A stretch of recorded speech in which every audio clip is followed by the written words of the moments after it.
Hello, it's Kay from KCM, and I had a new idea for a video series that I wanted to explore today, now, here. It is early in the morning, so I am not going to be drinking. However, I don't need to do this video series, and I hope that you guys enjoy it. I got a question from a local spirit shop recently. They happen to know that I know more about whiskey than I should.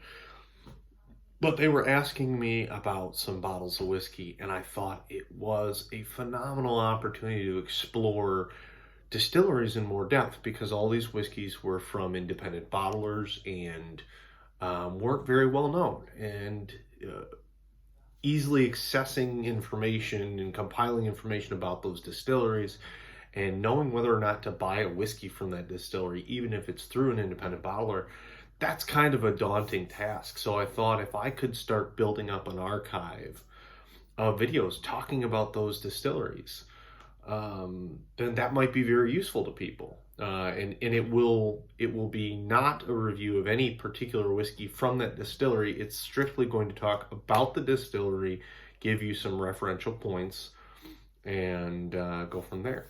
So here is the inaugural, probably not. I mean, here is the main voyage of that idea, I guess. So right now, today, we are going to talk about a distillery that I found very interesting, and I found out about just recently due to the whiskey tasting I was going to do. I am going to do eventually. And this whiskey distillery I have mispronounced already before, and I think I'm going to mispronounce it at least once during this video. Here is a bottle of the whiskey.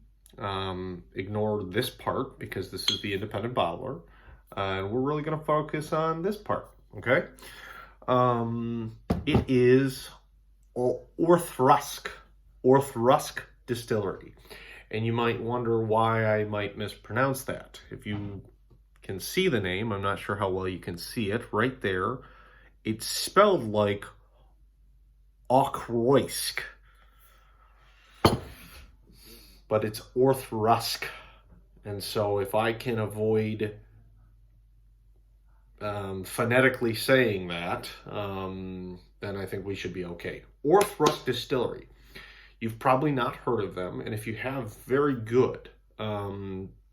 But even if you have, it's still very likely that you don't know much about them. And so today I wanted to spend the time in this video talking about who they are, give you some fun facts about Auchroisk Distillery, and then give you an opportunity to kind of figure out whether or not that's something you would want to try. Okay, and I'm going to jump right into it so that we can kind of get through this all. And then I'll kind of freestyle a little bit. But I took some notes, so I am 100% more prepared than I normally would be. Okay, so let's start with some fast facts. All right, so Auchroisk Distillery is a single malt distillery in Scotland. It's considered a Speyside distillery because it sits in Banffshire, which is right in the Speyside region. It is owned by Diageo. All right, and that's kind of an important fact, but it's not necessarily novel. Diageo is huge. Diageo is a 12.8 billion pound company. Pound is in, the currency. It's not very heavy. It's a lot of money. Diageo, and I counted, I'm not sure if I counted this right, but I think right now Diageo owns 38 different Scottish distilleries. 38. There are currently about 120 distilleries in Scotland. That means 1/4 of them are owned by Diageo. That's massive. So the fact that Auchroisk is owned by Diageo is simply to say that a multinational, multi-billion-dollar corporation owns a relatively unknown distillery. And there's probably a good reason for that, but we'll get into that more later, okay? We'll talk a little bit about their capacity, how much they make. They make 3.1 million liters. Well, how much they can make. Capacity and throughput are different. They have the ability to make 3.1 million liters capacity. And if you don't have a scale for how much that is, I'm going to give you the both sides of the spectrum. In Scotland, when it comes to single malt distilleries, you've got the largest production in Scotland, which is Glenfiddich at 13.1 million. And then you've got the smallest production with Edredour at 95,000 liters. Okay, so 13.1 million, 95,000. This is at 3. That I would say is pretty middle of the road type of capacity. And it's reasonably high. And you might say, well, why would this distillery, the one that nobody's ever heard of, have such a high capacity of production? And we'll get into that. Likely, if you've drank blended Scotch before, you've drank this. But we'll get into that as well in a second. We're going to go into important dates. So how long has this distillery been around? It's actually relatively young. It was born in 1972 and started production in 1974. It first bottled its own original bottling in 1986 titled Singleton. So the whole Singleton nameplate is a little confusing because there are a number of scotches out there that actually brand themselves Singleton. And it makes that whole nameology type thing very confusing. But at one point, Auchroisk was, see, now there's one. Auchroisk was the Singleton, okay? So that naming convention for Auchroisk has changed multiple times, and not much to take away from that except to know that that's the case, all right? Now, why have you maybe had this whiskey without knowing you had it? Well, if you've heard of J&B, then you've heard of Auchroisk, in a sense. J&B Rare, which, whew, what a poorly termed title. J&B Rare, or VAT 42, is a blend of 42 different whiskeys. And one of those whiskeys is Auchroisk. And in fact, J&B, which stands for Jesterany and Brooks, they actually, I think, originally were the ones who founded Auchroisk. So there are lots of stuff going on there. But that's where you'll find this whiskey featured. Now, you might notice that I said 42 different whiskeys, which means there's 41 other ones besides that. What are the chances you're going to be able to pick out the Auchroisk in there? You won't. I mean, it's just... Plus, J&B is pretty choppy stuff, so I don't know if that's the way I would direct you to go. But the other ones, Knockandoo and Glen Spey, are also whiskeys that are featured in J&B Scotch. So, okay. So with all that said, now let's talk about some production stuff. Okay. And I want to give credit to a certain website for having a lot of good information on this. I think it's scotchwhiskey.com. Yeah. Whiskey with no E. Scotchwhiskey.com. They have a lot of details on the production capacity, the production style, the malt source, and things like that. Really interesting information. If you're into that type of stuff, I highly recommend you check it out. But for now, I'll just give you what I thought was interesting facts. One thing is that Auchroisk is known for a rapid mashing, quick fermentation, and rapid boiling. Which and they said so they described it as actually cooking the solids in a sense, which is some way transformative in the flavor profile.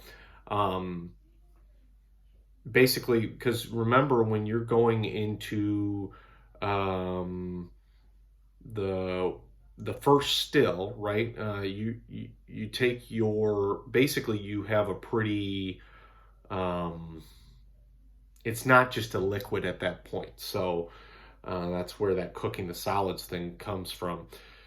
But it's an interesting idea because typically I think we say that we don't want to rush that type of thing, but it does drive an interesting characteristic into this whiskey. I don't know that I could particularly pick it out right now because I haven't heard that before, so I'll have to start looking out for whiskeys that have that type of production cycle to see if there is something novel about them.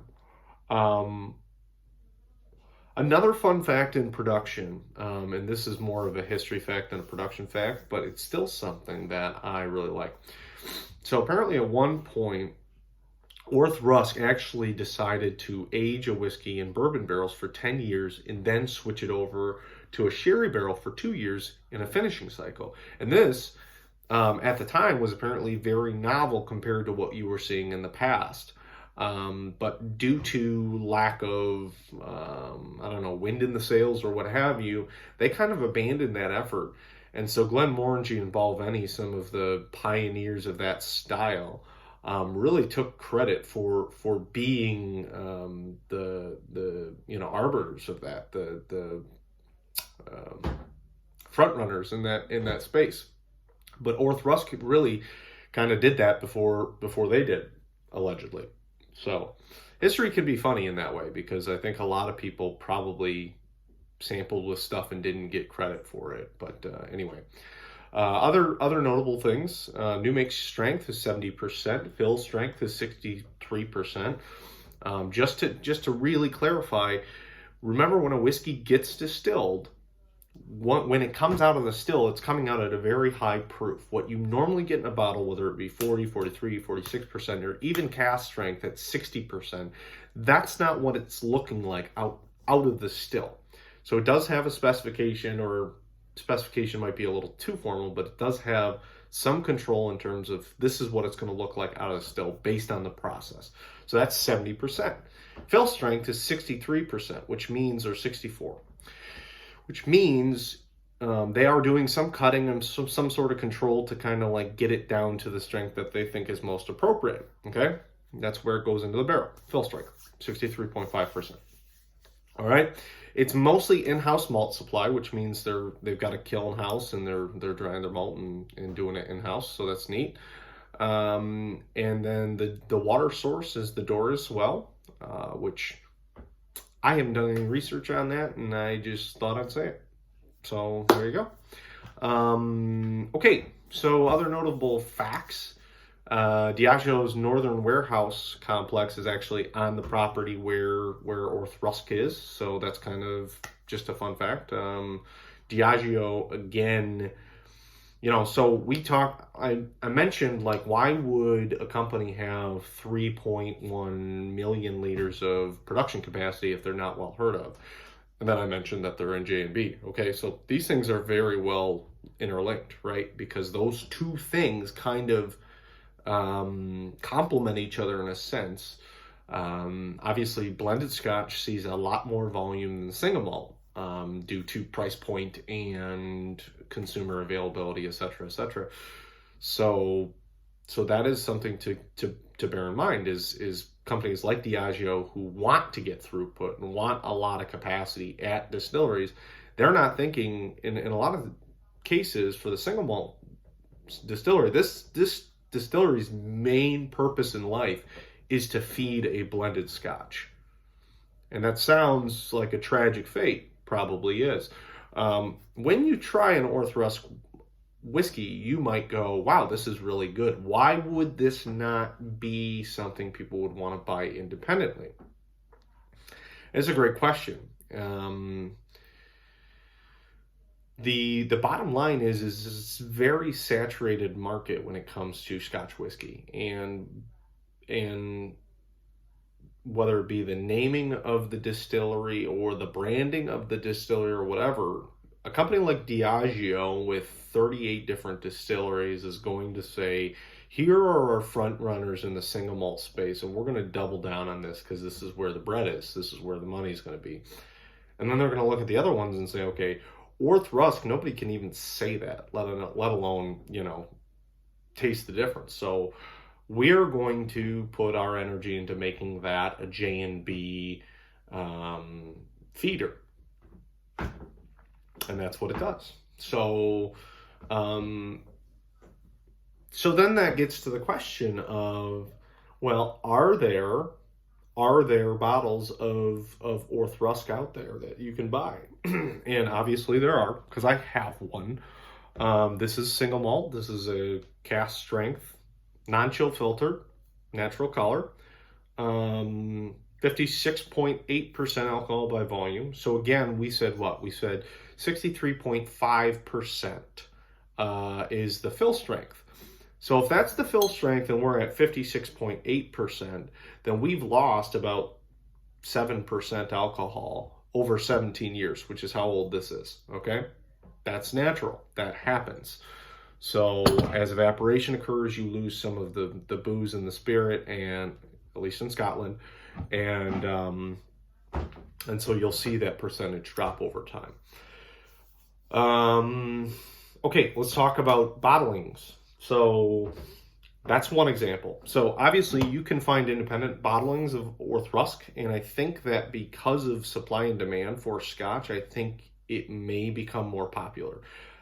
I know of at least 2 or 3 examples of Auchroisk in Michigan now, whereas a year ago, I'd never heard of it. So either that's a push from Diageo, or things are just kind of starting to trickle, or what, I don't know. But it is possible to find. And then you'll say, okay, well, independent bottlers will bottle it, but what about original bottlings, which is from Auchroisk or from Diageo? Those exist as well. Again, at one point, it was bottled under the name The Singleton. Now you'll see different Singletons out there. So when you see The Singleton, you're not necessarily looking at Auchroisk. And you might go, what does that mean? Well, it's hard to explain, but there are 3 different distilleries right now that are using The Singleton as almost a prefix to the name of their distillery. And that is what it is. I mean, so more likely than not, when you see a Singleton bottle out there, it's not going to be Auchroisk. However, there were Singleton bottles that were Auchroisk, okay? Confusing fact, but it is a fact. The Singleton of Auchroisk was the name they went to afterwards. So then at that point, now you've got more clarity, okay? It's the Singleton of Auchroisk. They also just bottled a bottle under the name Auchroisk as a Flora and Fauna bottle, which was a series that I think Diageo was doing at one point. And so you could potentially run across that. And you could Google these and probably find them somewhere. We talked about independent bottlings. They also have bottles like a 25-year Auchroisk, okay? So again, going to be very expensive just because it's like, it's old and it's a novelty in a sense because there's not a lot of original bottlings of Auchroisk out there. So that's kind of a little bit about the distillery, and I'm going to give some credits because I did most of this information. All of this information was not for me. So again, ScotchWhiskey.com gave me some good details. Malts.com I got some details from, and then Wikipedia, Wikipedia, right? I hope you found this valuable. If there's stuff that you wanted to hear that you didn't, or there's stuff you didn't want to hear that you did, let me know. And at the end of the day, I'll conclude on this. The question is going to be, do I go out and do I try an Auchroisk whiskey? Well, if you can remember the name and identify it, considering how absolutely confusing it is to read, I would say yes. I've had this whiskey and tried it probably 5 different times, and um, it's good. It's a really it is a Speyside. It's not peaty. It's very pure, fruity, things like that. But it does have a heartier side to it. Where although it has a Speyside character, it maybe has more robustness like a Highland might. And I like the character of Auchroisk, and I think it has some uniqueness. Although I haven't quite been able to pin down what I think makes it unique. So if you have an opportunity to try it and it's within a good price point, and that's always key because sometimes bottlers or people like Diageo will just take the novelty of a whiskey and put it out there. But really, we should be able to buy a whiskey like this, which doesn't have a high demand, at a lower price. We should have better accessibility to whiskeys like this, where it's not going to command the price of a Macallan or a Laphroaig or anything like that. So be smart when you buy something like this, because I don't think you should be paying $1,000 for a 25-year-old Auchroisk. I just think it's overpriced, and that's more collector money than it is whiskey drinking money. So anyway, again, I'd love to hear your feedback. If you like this, I'm going to keep doing it for a while. Do a couple different distilleries and kind of highlight some different ones that I think are interesting and not well known. I won't just stick to Scotch distilleries. At some point I will move on and talk about other distilleries, but Scotch, obviously Scotland has a lot of distilleries, so low-hanging fruit, plus no secret, I love Scotch. So thanks for watching, and if you have any questions in the comments, let me know. Thanks.